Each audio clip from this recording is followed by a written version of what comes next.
Καλησπέρα σας. It's a pleasure to be here.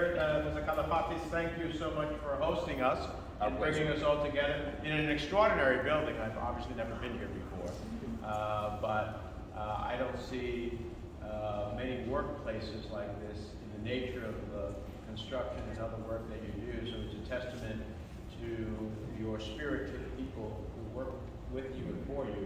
So I want to salute you on that and the many successes you've had. You're part of the incredible Hellenic success story, and who has shared it with so many of my brethren from the Southern Hemisphere. So es un placer estar aquí con todos ustedes, ¿no? Así que el señor Kalafátis obviamente tiene buena mentalidad de emplear a tantos ustedes, así que now that I have legitimized myself in both Greek and you stay with English for now. So thank you for hosting us. Thank you for bringing us together, my dear friend Tasos Sambas, and my other distinguished friend who has now moved to the back because he's a journalist. So, Mihaly, thank you for the introduction as well.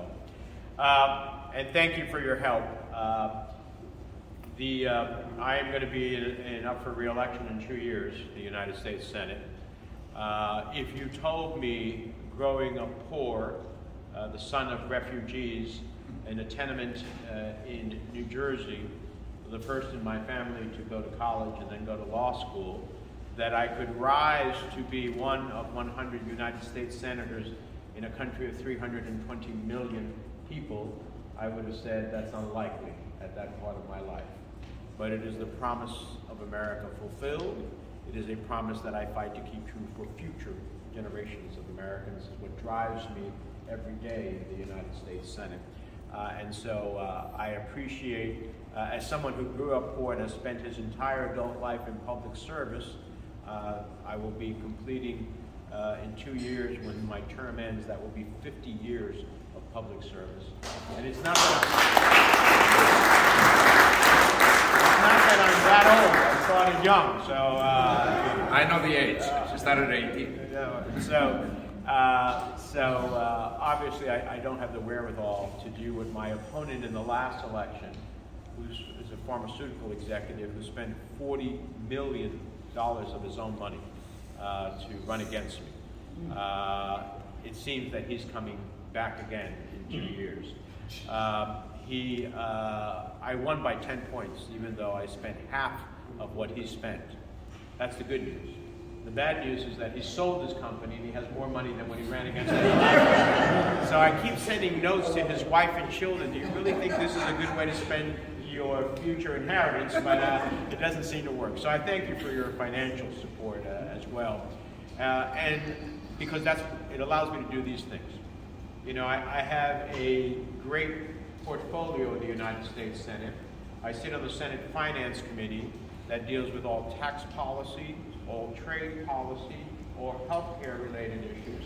And it also is the committee, whenever the federal government wants to do something, and if that has a price tag to it, it is the committee that creates revenue to meet that need. So therefore it has the broadest jurisdiction, because there are so many things the government wants to do. So it comes before the Senate Finance Committee. And that gives me an opportunity to affect so many different things.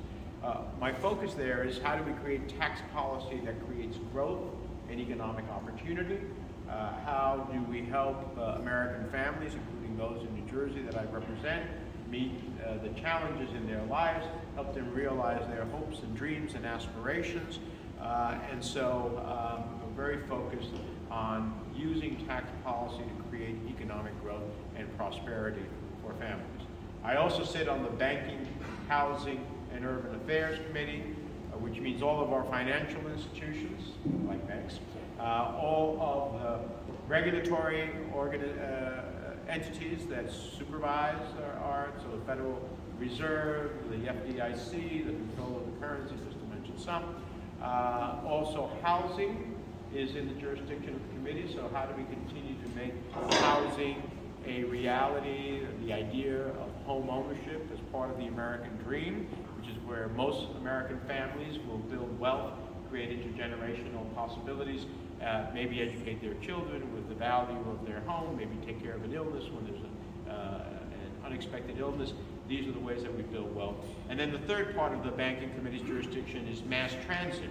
And of course, those of us who live in the New York, New Jersey region understand the incredible importance of mass transit because mobility to get to jobs and healthcare and see family and other things is so important.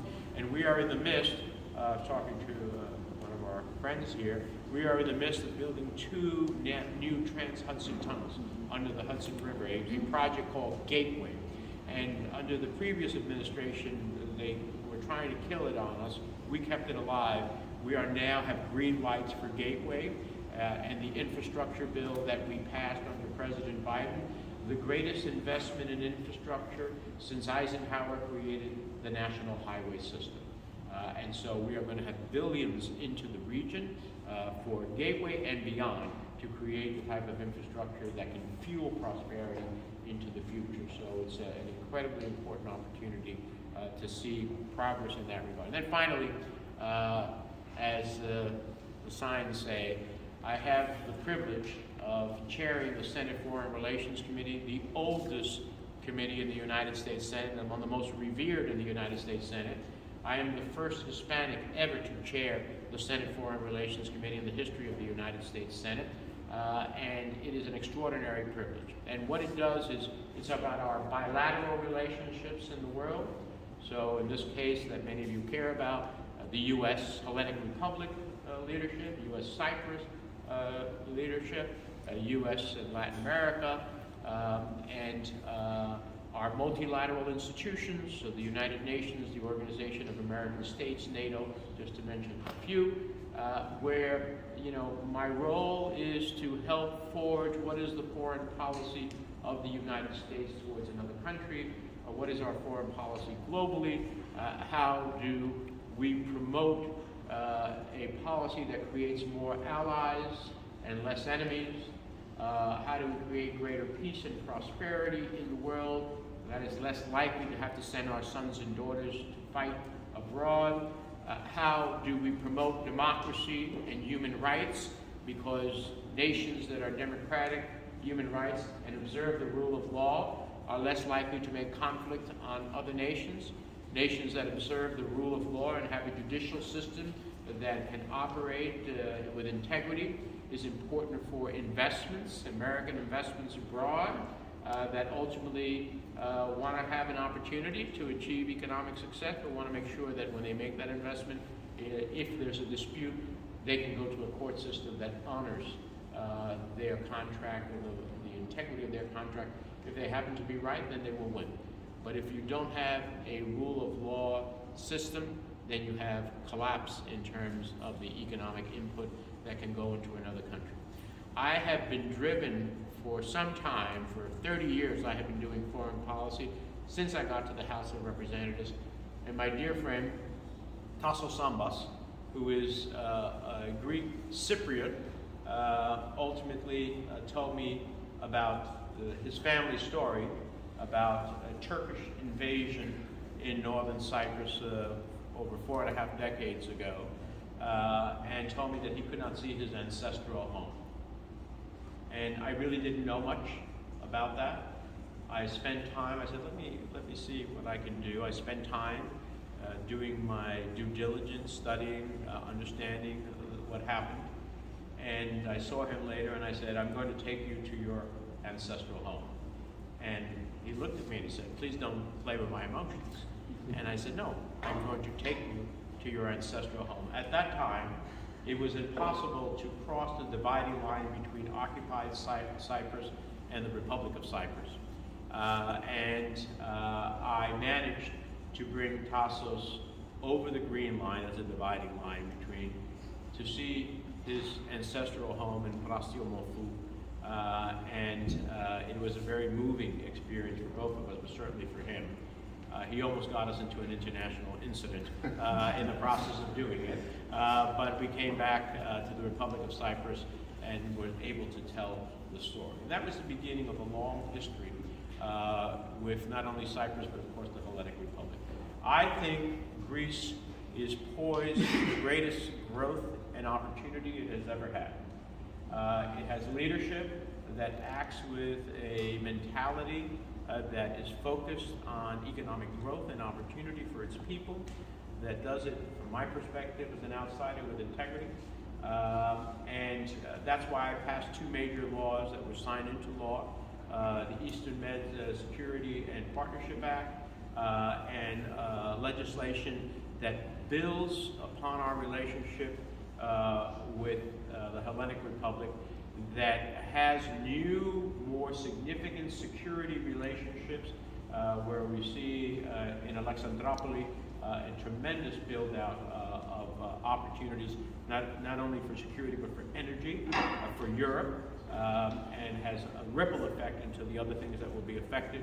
How we make Greece part of a triad of Greece, Cyprus, Israel, and the United States, a 3+1 profit that ultimately creates an Eastern Mediterranean security partnership, an energy future where Greece can punch way above its weight because it has huge reserves out in its territorial waters that can be exploited for the benefit of the Greek people, but at the same time can help Europe meet the challenge as we are dealing with the war with Russia. So those are just some of the dimensions. Cyprus similarly has major deposits off its coastline. I got the arms embargo lifted against Cyprus. There should have never been one. And Cyprus has been a stellar partner in counterterrorism issues, in dealing with our ships.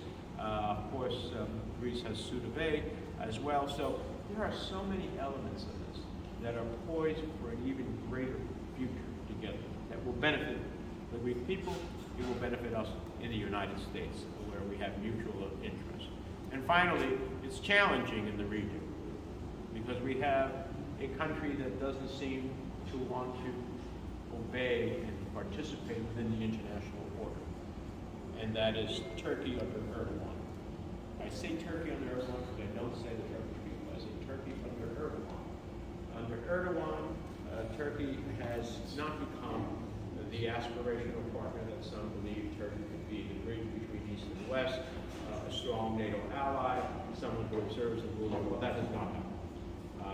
It's amazing to say about Turkey that there are more lawyers and journalists in Turkish jails than in any other part of the world. And there are some bad parts of the world. Turkey continues to overfly Greek airspace and invade its territorial waters. It threatens Greece's ability to ultimately explore its territorial rights in terms of all the energy deposits I talked about. It is in the midst of creating conflict, greater conflict in Syria. The list goes on and on. And that's why, as the chairman of the Foreign Relations Committee, I have a vote on arms sales. And as long as this continues to be the Turkey that we are facing, I will not agree to sales of the F-16 to Turkey. I'll just simply close by saying what drives me, in addition to making sure the next generation of Americans has the same opportunity I have, is to be able to change the course of events both at home and abroad. At home, it's about economic prosperity, about creating greater growth, an economy in which all can participate in, where entrepreneurship is prized and facilitated, where the hard work and sacrifice of people are honored, where the challenges of families, whether that's child care or health care or educating their son and daughter without graduating under a mountain of debt, are met. That's what your help allows me to do, to continue to do this type of work. Thank you. So, Efaristo, and thank you very much.